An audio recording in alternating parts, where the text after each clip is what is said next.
Leonard Peltier.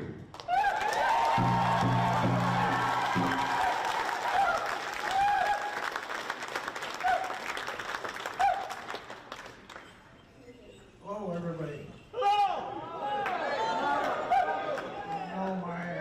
Bonjour. As most of you know, my English name is Leonard Peltier. My Lakota name is Ante Wikoa. My father was a Turtle Mountain Chippewa. My mother was Fort Totten, Lakota.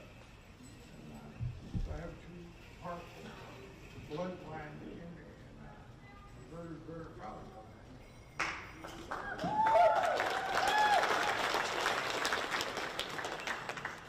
And,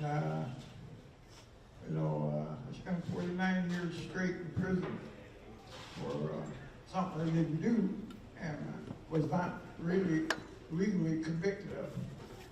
There was 4 of us that was charged with killing 2 FBI agents. One guy wasn't even in the state that was charged, and Jimmy Eagle. And my co-defendants was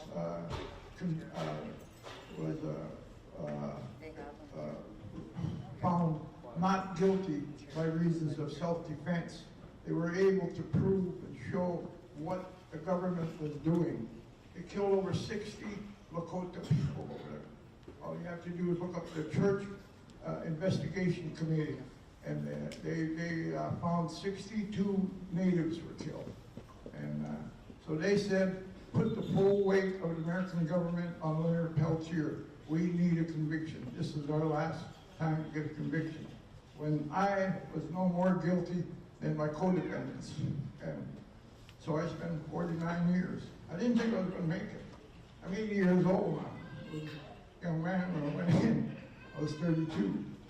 So I'm proud of the positions I've taken to help fight for our rights, for survival.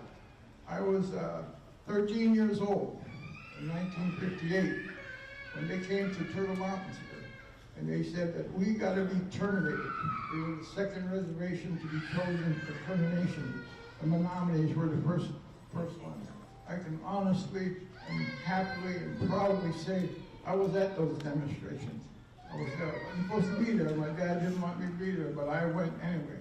And we stopped termination here where the Turtle Mountain Chip was. That was 1958, I believe. And I'm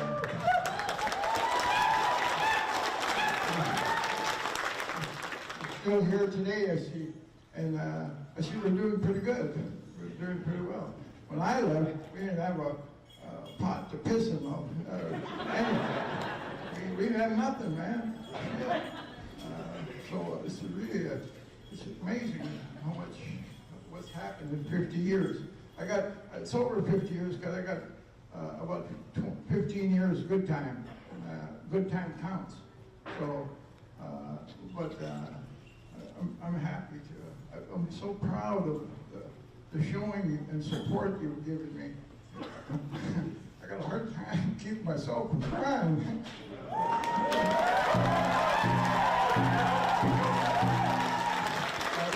I'm also a strong believer that a strong warrior can't be up here crying in front of his people, so I'm not going to cry.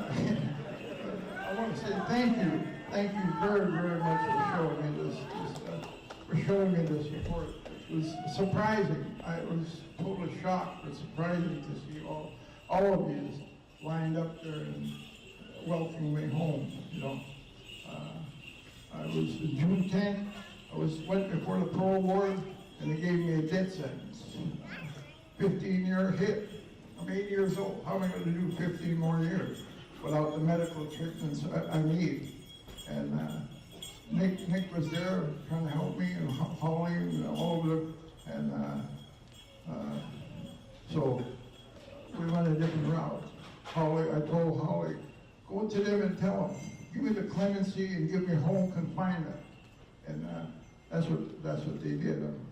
I got some restrictions that I got to do, but it's a lot better to live in a cell, in a prison cell.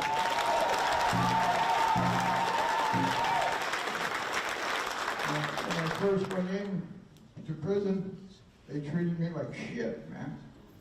They sentenced me to a sensory deprivation cell. I don't know if you guys know what that is. This total darkness. Nothing in there but a blanket, and indefinitely. I was supposed to die there in that cell. But the Supreme Court saved me and said, you can't do that. He's already been sentenced by the courts. And by the way, that sensory deprivation cell is illegal. It's inhuman, so they closed them down.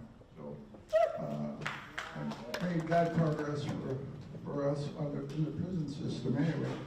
But, and they tried all kinds of different things, but I beat them. I beat the bastards. They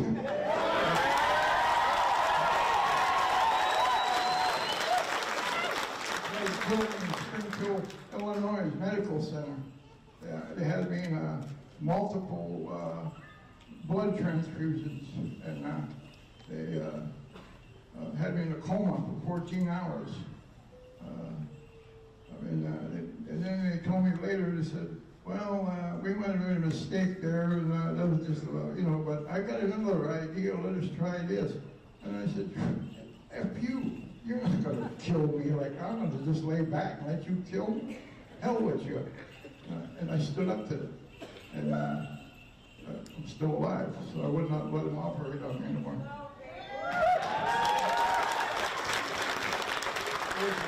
One of the things that I went through.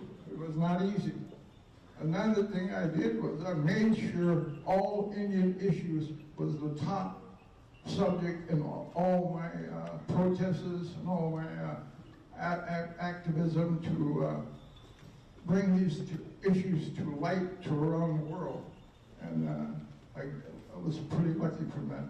I want to also mention that from the day one, from the first hour I was arrested, Indian people came to my rescue from all over the country, especially the United States, and they've been behind me ever since. I mean, I got something like 800 tribes, I believe, 800 tribes. So that's a big, it makes me feel good, man. It just makes me feel good. It was worth it for me to be able to sacrifice for you. You know.